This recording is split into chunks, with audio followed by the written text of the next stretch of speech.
we are behind the mic inside the SilverScreen Analysis Command Center. We're talking about Knight of Cups. This film came out March 4th to a limited release.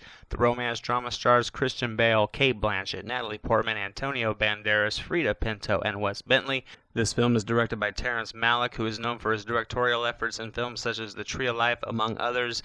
He carries a very artistic eye into his films. This one is no different.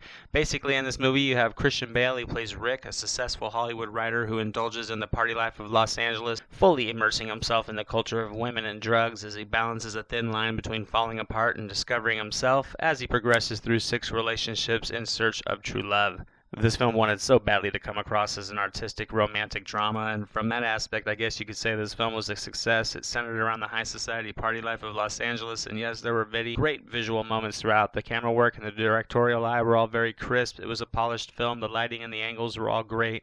The locations were excellently selected and do a great job of conveying the high-profile party life of Los Angeles with all the swanky homes, the day parties, and a slight peek behind closed doors of Hollywood parties and how deals get done. The problem with this film for me was that it was just excruciatingly boring, and it may have had a good premise, but it decided to tell its story with a terrible narration style format. It didn't work for me. After 45 minutes of listening to Christian Bale's wordless thoughts as he silently gazes off at the horizon in virtually every scene, I was bored of this one.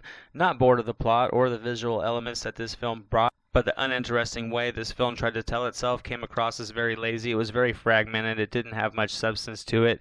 Even more so, it tried to mask itself with that artistic vibe. And overall, I'm going to have to give Knight of Cups a C-.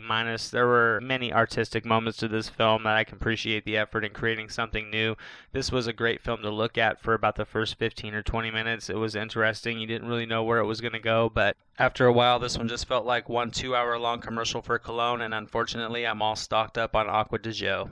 As always, thank you so much for tuning in. I hope you enjoyed this video review of The Knight of Cups. If you've seen this movie or are going to check it out, let me know what you're hoping for. Let me know what you thought. Once again, thank you so much for watching. If you like videos like this and you want to see more, go ahead and subscribe below. I'm Anthony with the SilverScreen Analysis, and we'll see you next time.